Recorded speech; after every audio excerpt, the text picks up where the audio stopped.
بسم اللہ الرحمن الرحیم۔ جی بیٹا جی، آج ہم اپنے سبق کا تیسرا حصہ پڑھیں گے یہاں سے۔ تو میاں چونک کر ارے بھائی یہ گرد کہاں سے آنے لگی، لا حول ولا قوت، ارے کیا ہو رہا ہے؟ تو گرد جو ہے نا مٹی دھول، تو اس سے پہلے یہ ہوتا ہے کہ للو جو ہے نا وہ جھاڑو دے رہا ہوتا ہے، تو جھاڑو دینے کی وجہ سے پھر کیا ہے، گرد اڑنے لگی ہے۔ ملازم جھاڑو دے رہا ہوں میاں کم وقت دفع ہو یہاں سے۔ ملازم بی بی جی۔ اب یہ جو ہے آگے یہ ڈاٹ جو لگی اسے علامت حذف کہتے ہیں۔ تو یہاں پہ انڈرسٹوڈ ہے کہ وہ یہ کہنا چاہتا ہے کہ بی بی جی لڑے گی یا ناراض ہوں گی یا انہوں نے کہا کہ جھاڑو دے دے۔ تو میاں بی بی جی کا بچہ نکل یہاں سے، کہہ دے ان سے۔ ملازم جاتا ہے، کواڑ بند کر کے جا۔ میاں کو را کر چپ ہو جاتا ہے۔ ٹیلی فون کی گھنٹی بجتی ہے اور بجتی رہتی ہے۔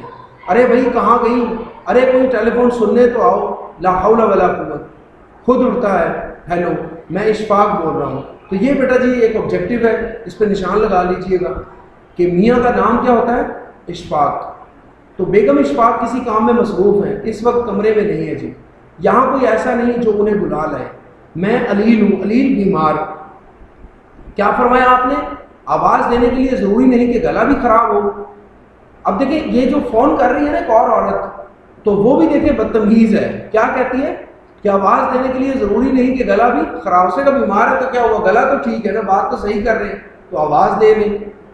تو وہ آگے سے کیا کہتے ہیں کہ آپ پھر کسی وقت فون کر لیجئے گا۔ میں نے عرض کیا نا، چونکہ میں بیمار ہوں کمرے سے باہر نہیں جا سکتا۔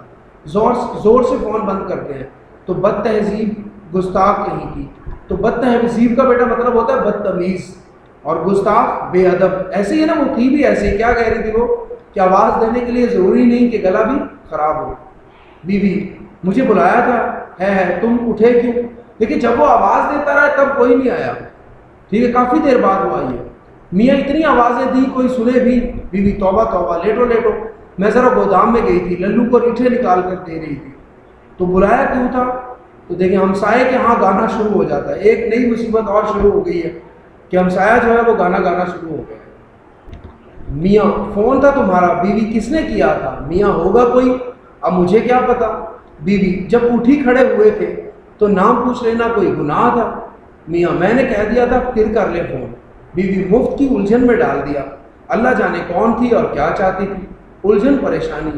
میاں ارے بھائی کوئی ایسا ضروری کام نہیں تھا، ورنہ مجھے پیغام نہ دے دیتی۔ تم خدا کے لیے ہمسائے کے صاحبزادے کا ہارمونیم اور گانا بند کراؤ، میرا سر پھٹا جا رہا ہے۔ ہارمونیم ایک قسم کا انگریزی باجا۔ بیوی اب اسے کیوں کر روک دوں میں، کیوں کر کیسے؟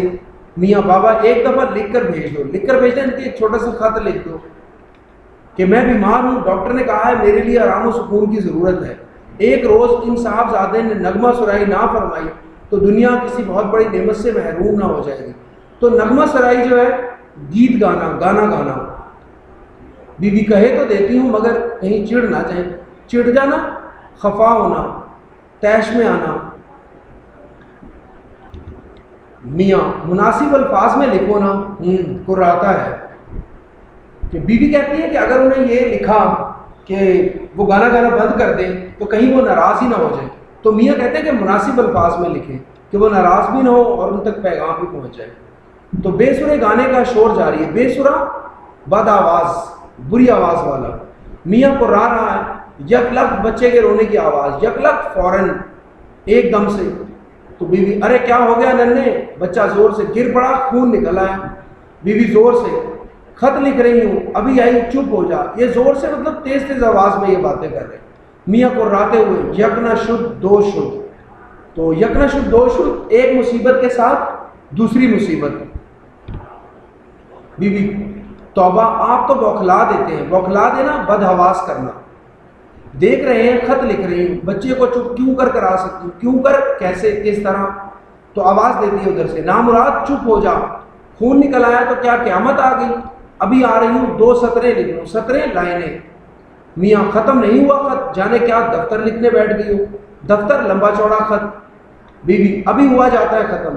اس گل میں ایک فقیر کی آواز بھی شامل ہو جاتی ہے۔ دیکھیں اب کتنی آوازیں اکٹھی ہو گئی ہیں کہ ہمسایہ جو ہے وہ ہارمونیم بجا رہا ہے اور بے سرا گانا گا رہا ہے، بچہ رو رہا ہے، اور اسی درمیان میں کیا آ گیا، فقیر کی آواز بھی آ گئی ہے۔ فقیر کیا کہتا ہے کہ بال بچے کی خیر، راہ مولا کچھ مل جائے فقیر کو، راہ مولا مولا کی راہ میں، اللہ کی راہ میں، میاں کو راہ کر، بس انہی کی کسر رہ گئی تھی۔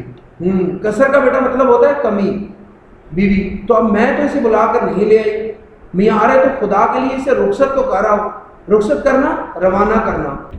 بیوی للو کو آواز دیتی ہے، کیا کہتی ہے؟ او للو، ارے او للو۔ للو ہاون دستے میں ریٹھے کوٹنے شروع کر دیتا ہے۔ ہاون دستہ اوکھلی اور موسل۔ بے سرے گانے میں بچے کے رونے، فقیر کی صدا اور ہاون دستے کی دھمک شامل ہو جاتی ہے، دھمک، آہٹ۔ تو اب دیکھیں بیٹا ایک ہی وقت میں کتنی آوازیں ہیں کہ بے سرا گانا گایا جا رہا ہے، بچہ رو رہا ہے، فقیر آوازیں دے رہا ہے، ٹھیک ہے، صدا لگا رہا ہے، اور ہاون دستہ جو اوکھلی اور موسل یہ ایک قسم کا برتن ہوتا ہے تو جس میں دوائیاں وغیرہ جو ہے نا وہ کوٹی جاتی ہے، تو اس کی دھمک شروع ہو جاتی ہے، تو دھمک یعنی آہٹ شروع ہو جاتی ہے۔ جی بیٹا جی یہ دیکھیں آپ کے سامنے یہ جو تصویر ہے نا یہ ہے اوکھلی اور موسل، ٹھیک ہے، تو اس میں جو ہے نا یہ اوکھلی ہے اور یہ والا جو ہے یہ موسل ہے، تو اس میں چیزیں رکھ کے جو ہے نا اس سے کوٹتے ہیں، تو آپ اب اندازہ لگا لیں کہ اس کی اچھی خاصی دھمک ہوتی ہے، آواز ہوگی جو نیچے یہ جب اس کے اوپر لگے گا تو وہ آواز پیدا ہوگی۔ تو میاں ہائے توبہ، توبہ ہے، بیوی ارے نامراد ریٹھے پھر کوٹ لینا، نامراد بد نصیب، پہلے اس فقیر کو رخصت تو کر دے۔ للو ریٹھے کوٹنے میں بیوی کی آواز نہیں سنتا، تو دیکھیں نا اس کی اپنی ایک دھمک ہے، اس کی اپنی ایک آواز ہے، تو اس وجہ سے اس کی آواز ہی نہیں جاتی، تو میاں جلدی جلدی کراتا ہوا گھبرا کر اٹھ بیٹھتا ہے، کہتا ہے کہ میری ٹوپی اور شیروانی دینا۔ تو یہ بیٹا جو آبجیکٹیو ہے کہ میاں دفتر جانے کے لیے کیا کیا چیزیں مانگتا ہے؟ ٹوپی اور شیروانی۔ بیوی ٹوپی اور شیروانی، میاں ہاں میں دفتر جا رہا ہوں، ابھی دفتر جا رہا ہوں۔ بیوی ہے وہ کیوں؟ میاں آرام و سکون کے لیے۔ تو بیٹا جی آپ خود اس سبق کو پڑھنے کے بعد اندازہ لگا سکتے ہیں کہ میاں کو گھر میں زیادہ آرام و سکون ملتا ہوگا یا دفتر میں؟ تو صاف ظاہر ہے دفتر میں، کیونکہ گھر میں تو اس کی بیوی جو ہے وہ ماحول کو خراب کیے رکھتی ہے، ہر وقت شور مچاتی رہتی ہے۔ تو بیٹا جی بس سبق ختم ہو گیا، اللہ حافظ۔